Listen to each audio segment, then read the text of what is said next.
Next home game against the Golden State Warriors. That should be a dandy. All right, let's get out of here. All right. The Sixers lose 118-96 to the hands of the Utah Jazz. Listen. I know we don't have Ben Simmons or someone that replaces him, but at the end of the day, you have to have a coach that's competent enough to run a team. Now, am I saying that the Utah Jazz aren't better than the 76ers? No. I'd be delusional to say that, because the Utah Jazz have a great team. But, starting the fourth quarter with your bench against a team that is better than you, down 13, is the wrong way to go. And I've been stressing this, I've been saying this for the longest time. I'm not a fan of Doc Rivers because the only title he won was with a bunch of superstars. You know, a lot of fans will say this, but at the end of the day, you're not going to have good chemistry with a coach the way that he calls the plays, calls the shots, the way he does. Like, you're just not going to.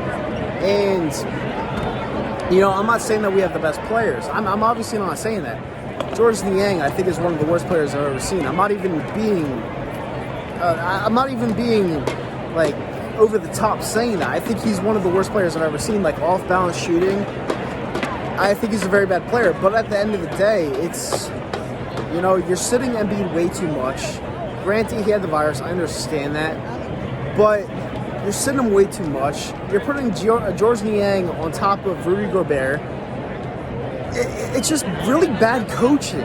It's really bad coaching, and I don't know how much longer the Sixers can ultimately put up with this. I don't, because you are playing for the playoffs. You're going to get to the playoffs, obviously, because you're better than the weaker teams. That's obvious.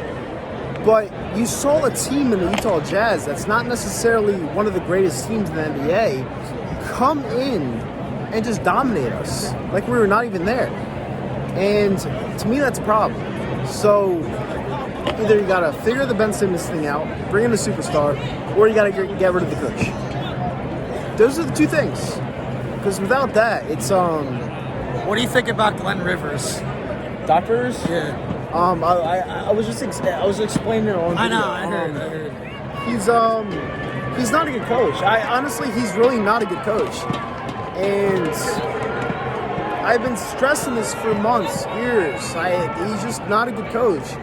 And I'm not saying Brett Brown would have been better. Like, I'd be lying to you. But at the end of the day, you know, just bring in someone that's competent. Bring in someone that can run a team. Bring in someone that can lead a squad. You know, especially at their weakest times with a generational talent, Joel Embiid. Just bring in somebody. You know, because Doc Rivers ain't it. He's just not it. And I did like the hire at first, but it just showed me everything that the Clippers and Boston fans were preaching. You know, this guy's just not, he's not the answer. He's not. You know, it's a rough loss. I understand that. We lost by 22 points. But, you know, we beat teams like Charlotte on the road, but you face a decent team and you get waxed like this at home. Then we're facing the Golden State Warriors. It's like, I can't take this anymore. Like, I seriously can't take it anymore. And I'm a season ticket holder.